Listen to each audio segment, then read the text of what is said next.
And of course to all of our friends in the business po and to all our fans who's here tonight. We're very excited for you guys to see the film.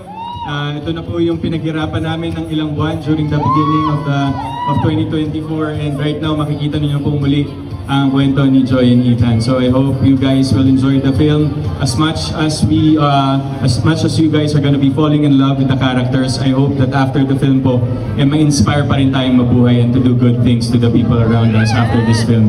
So maraming salamat po and enjoy the rest of the night. Thank you. And of course, Catherine Bernardo!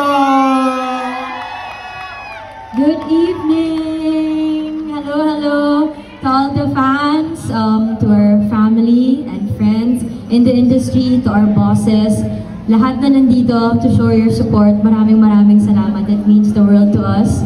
Actually, kinakabang-kaba po ako ilang araw na, and kanina gumising ako, sobrang kinakabahan. But then after siguro makita lahat, mas excitement din nafe-feel ko ngayon. Because like what Kathy said, ang mapapangako lang namin sa inyo sa pelikulang to, puso yung binigay namin.